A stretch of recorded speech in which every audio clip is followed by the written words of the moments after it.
My name is Jane, and I live with my husband Alex. Alex rarely does any household chores and often treats me as if I'm his maid. I work part-time, trying to balance everything.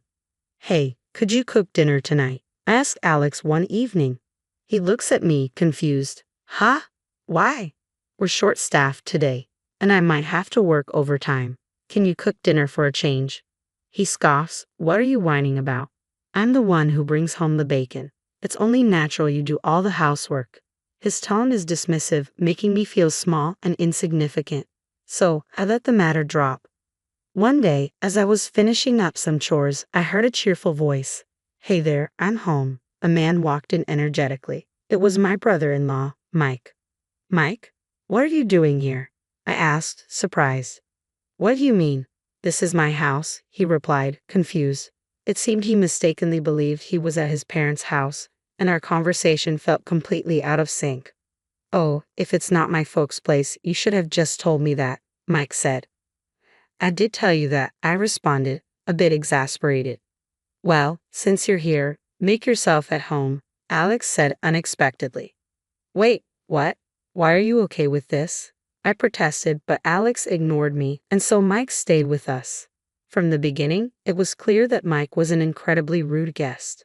Hey Jane, I'm helping myself to the beer in the fridge, Mike announced one day. What? I was shocked. He acted as if the house were his. When do you plan on leaving? It's already been 3 days, I asked, hoping for a definitive answer. What? It's only been 3 days. Let me stay a bit longer, Mike replied with a nonchalant smile, seemingly oblivious to our discomfort. But that beer is Alex's, I pointed out, feeling my frustration grow.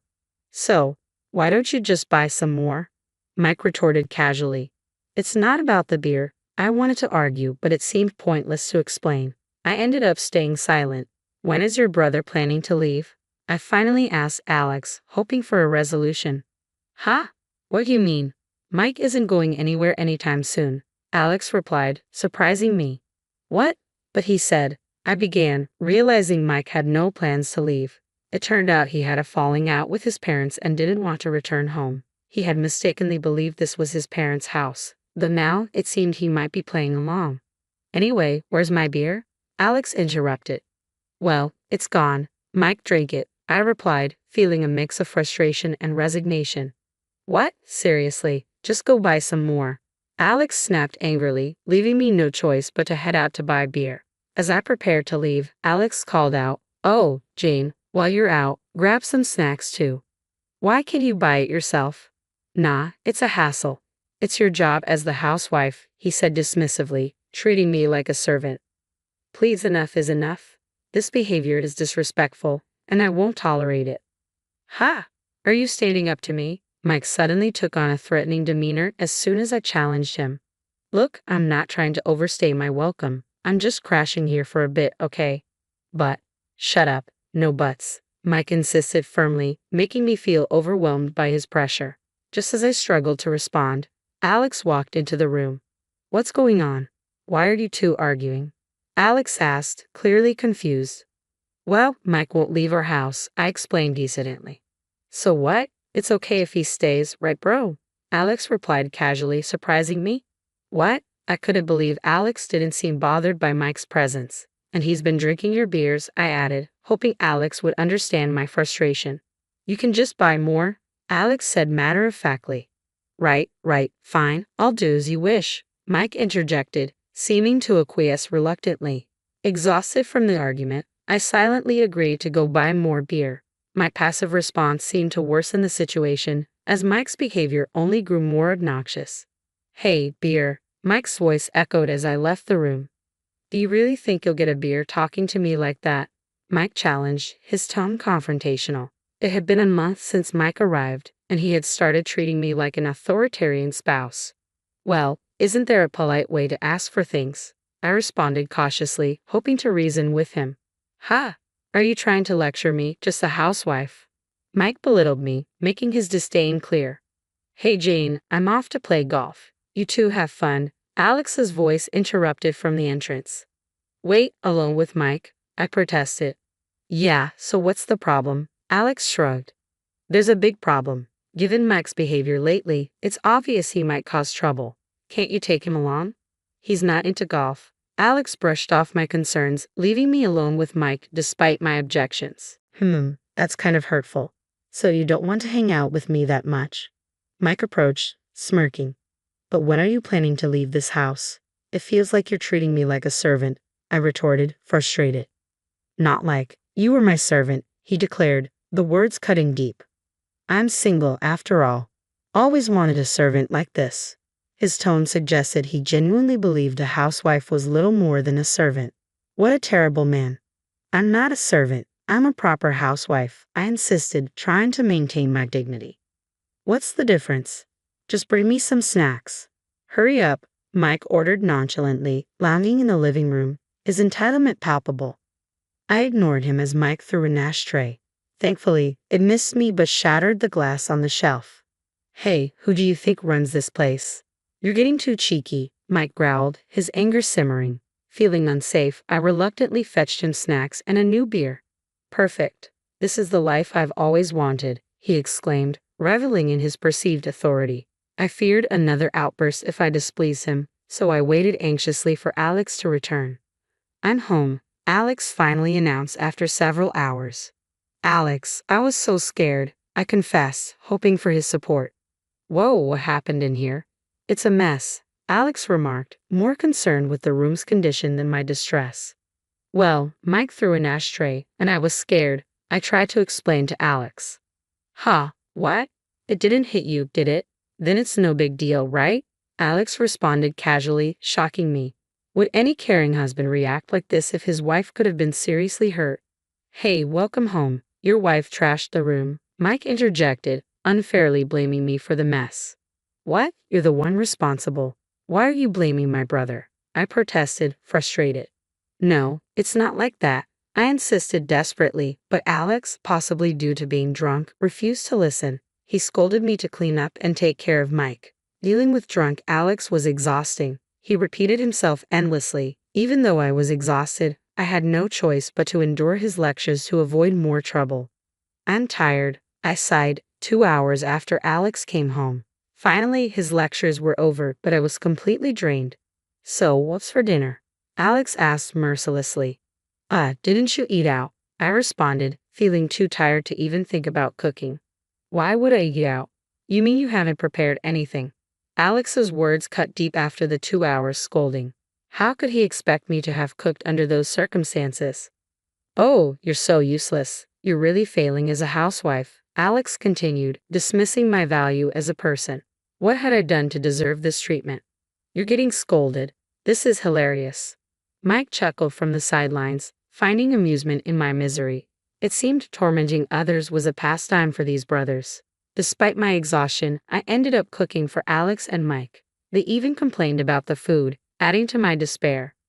Finally, unable to bear it any longer, I mustered the courage to confront Alex again. Hey, when is Mike going to leave? He can't stay here forever, can he? Not this again, Alex replied, clearly annoyed. It was clear I had chosen a bad time to bring it up. What's wrong with you? Don't you care about your brother? I challenged, though truthfully, I didn't care. He had invaded our home and made my life unbearable. Living with such a person was pushing me to my limits. You know I've been going through a tough time, right? How can you just ignore that? I confronted Alex, seeking understanding. Everyone deals with stress, Alex responded callously. Mike is particularly stressed, so he takes it out on you. His words baffled me. A punching bag? Me? I asked incredulously. In this house, you're the best candidate for it, Alex replied bluntly. You should feel privileged to be Mike's punching bag.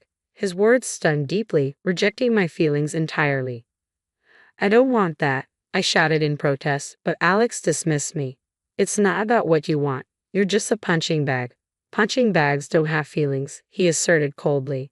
Reflecting on it, Alex had been mistreating me for a while now, yelling without cause, even resorting to physical aggression. You're heartless, I muttered, tears welling up in my eyes. But even as I cried, Alex remained unmoved. Oh, what a bother. Women always think crying will fix everything. Cry all you want. I'm not going to do anything. Now go get me a beer, he ordered, indifferent to my emotions. Once again, it was about the beer, He didn't care about how I felt at all. That was the final straw. I couldn't endure it any longer. I shouted, surprising even myself. Alex looked taken aback but persisted in his verbal assault. Why are you so upset? You have a problem with me and my brother. If you're unhappy here, why don't you just leave? This is my house, so you're the one who should go. I couldn't believe what I was hearing. Leave me inside with his brother. Wasn't that the issue? When I sought clarification, Alex simply reiterated, yes, you should leave. That's absurd. Why should Mike stay when he arrived later? He's my brother, okay? And you're just someone who isn't related by blood. Not related by blood? I never imagined my husband, whom I marry for love, would treat me so poorly. Something inside me shattered at his words. What? Are you shocked? If you hate it so much, just go. You can divorce me too. Alex continued to taunt me as I stood there, stunned. Was he really contemplating divorce? It appeared Mike was more important to him than I was. That night, we went to bed in silence, but I couldn't sleep. Alex's cruel words echoed in my mind, haunting me. Leave. Divorce? Was I the only one who believed we were in love? I felt a sudden wave of sadness wash over me. Perhaps my feelings were one-sided. After shedding tears that soaked my pillow, I made a decision and drifted off to sleep. A few days passed since that heartbreaking moment. Alex called me. Hey, where are you? Why did you leave early in the morning? I just noticed. It's been a few days since I last saw you. I didn't care if you noticed. I've been having instant noodles, but I've run out. Make me some food, he demanded. I thought he could survive on instant noodles forever. He sounded flustered, raising his voice. With no other option, I calmly replied, well, I've moved into my own place. What? You're living alone? He sounded genuinely surprised. There was a studio apartment available, so I signed the lease immediately. I'll have movers bring my stuff later. What the hell are you thinking? Make dinner for me and Mike, he demanded sharply. Why should I? You're the one who told me to leave, I retorted firmly, refusing to back down. No, that was Alex tried to assert himself, but his voice wavered as his own words contradicted him. Anyway, come back home. This is a husband's order, he insisted, attempting to assert control. Strangely, though, I no longer felt intimidated by Alex. Why should I come back? There's nothing but unhappiness for me there, I countered. It doesn't matter if it's unpleasant. You're just a servant in this house, Alex retorted, repeating the hurtful term. I wondered if both brothers truly believed I had no rights as a person. Shocked and speechless, I decided to reveal my decision.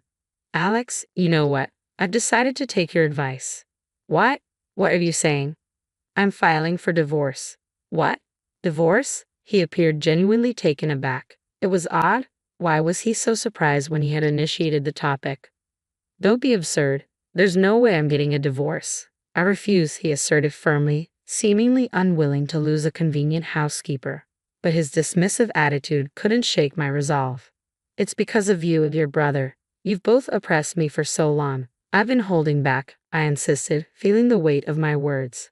Alex's voice began to falter, perhaps realizing the seriousness of the situation. Come on, you're joking, right? Divorce? Seriously, I'll talk to your parents and convince them, he pleaded desperately. What good would that do? I've already spoken to them. They won't listen to you. What? He seemed panicked, realizing the depth of the situation. Maybe he should have just asked his brother to leave and changed his behavior. Please reconsider. My brother says he's sorry, he added, trying to salvage the situation. I thought to myself, these are the kind of people who only show remorse when they're in trouble. Their words of regret meant nothing to me. I couldn't trust them. I'm sorry, but I can't believe anything you say. I won't forget what you've done, and I won't forgive it, I told Alex firmly. His flustered reaction only confirmed my decision. Please wait, I'm begging you, Alex pleaded desperately, but he hadn't taken action when I begged him to address his brother's behavior. The more we talked, the more pitiful Alex appeared. Goodbye. There's nothing left to discuss, I stated, finality in my voice. Wait, let's talk. Look, reconsider the divorce, he urged, grasping at straws. I proceeded with the divorce proceedings through my lawyer, and it was successfully finalized. Alex and his brother ended up in a major argument over household responsibilities, leading to both of them landing in the hospital. After everything they put me through, they got what was coming to them. Now that I'm single, my life is far easier than it was with Alex. I only wish I had left him sooner.